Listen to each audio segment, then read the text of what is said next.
O ex-ministro Sérgio Moro sabia, claro, o impacto que teria a sua saída do governo e sabia que esse impacto seria multiplicado por 1000 se ele saísse atirando. O homem que é o maior símbolo de justiça do país sabe também que não pode atirar à toa, pelo simples fato de que 200 milhões de pessoas confiam nele, mais do que em qualquer outro, como um homem justo. Se as pessoas têm a certeza de que ele só ia atirar em caso de absoluta necessidade, ou seja, se estivesse diante de um inimigo que precisa ser abatido. Sérgio Moro saiu do governo atirando, portanto, disposto a abater o presidente da República. Fez acusações contra ele de ingerência política na Polícia Federal, que imediatamente foram tomadas pelos adversários do governo como ponto de partida para um pedido de impeachment. Moro sabia que seria assim. As investigações vão buscar os fatos, vão determinar se houve crime, e não existe crime sem provas. Se Sérgio Moro tem as provas, o melhor seria ter apresentado imediatamente, especialmente porque, como já dissemos, ele é o maior símbolo de justiça do país, pelo menos até o momento. Diante de uma posição tão grave que coloca um presidente sob suspeita, a sociedade não espera de uma autoridade como Sérgio Moro alegações, hipóteses. Até aqui foi o que Moro apresentou. Ele alega que Bolsonaro interferiu politicamente na Polícia Federal e Bolsonaro alega que não interferiu. E agora? Sérgio Moro montou um aparato para divulgação da sua denúncia. E na véspera, enquanto dizia a aliados que não sairia, os especuladores já tinham a informação da sua demissão. Talvez tenha sido um prêmio por um ano de especulação. Moro fez chegar aos veículos de imprensa que fazem oposição ao governo, e aí oposição, em alguns casos, sendo um eufemismo para sabotagem, como Moro sabe e sentiu na pele. Moro, então, fez chegar cópias impressas de mensagens particulares dele com o presidente da República. Um ex-juiz sabe bem a gravidade desse ato. As mensagens mostravam uma discussão entre ministro e presidente sobre o comando da Polícia Federal. Moro não queria trocar o diretor, tinha suas razões. Bolsonaro recomendava a troca e também tinha suas razões. No caso do presidente, achava que investigações como, por exemplo, a do atentado que ele sofreu não estavam caminhando direito, além de achar que a gestão do então diretor podia estar abrigando interessados em perseguir gente na sua base política. Essa é a hipótese do Bolsonaro na conversa com Moro.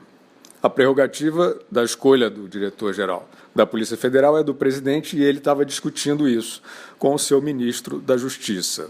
Ponto. Talvez Sérgio Moro tenha informações concretas sobre quebra de autonomia da Polícia Federal pelo presidente da República e ainda vá apresentar essas informações. Até aqui, ele foi para o fronte, declarou guerra, apontou para a cabeça do presidente e disparou a sua bala de prata, que não era nem de prata, nem era bala.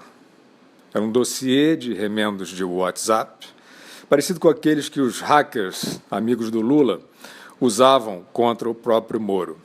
E o dossiê do Moro ainda tinha troca de mensagens com a afilhada de casamento dele, uma espécie de um atestado quase pueril de honestidade, dizendo não estou à venda, etc. Logo ele, Moro, o herói da Lava Jato. Não é difícil que, diante daquele vazamento de quinta categoria, muita gente ali tenha achado que dessa vez não tinha sido o telefone do Moro, mas o próprio Moro, né, que foi invadido por hackers. Muita gente também vinha achando o comportamento do Moro diferente durante a epidemia do coronavírus. Diante de governadores tendo arroubos ditatoriais e descendo o sarrafo na população, Sérgio Moro postava mensagens de prudência, aparecendo lendo o livro da esposa na quarentena. Moro estava estranho para muita gente. Nesse intrigante espetáculo de dossiê, denúncia, alegação, Sérgio Moro ainda achou espaço para dizer que nos governos do PT não houve interferência na Polícia Federal, como estaria, segundo ele, havendo agora. Como diria Marcelo Odebrecht, seria o caso de recorrer à ajuda-memória. A ajuda-memória era um dos serviços VIP que o Lula e a sua quadrilha ganharam ao vender o Estado brasileiro para um cartel de bandidos. Então, vamos à ajuda-memória. Entre outras inúmeras ações subterrâneas, Dilma Rousseff tinha informação privilegiada de que a Polícia Federal ia prender o marqueteiro João Santana, homem forte do seu governo, e Dilma, assim, armou a fuga dele. Outra ajuda-memória para Sérgio Moro. A delação, João Santana está na gaveta e Dilma está solta. O ministro da Justiça, naquela época, era um despachante partidário encarregado de fazer ali, junto com o Janot e o STF, todas as investigações contra a gangue petista morrerem na praia.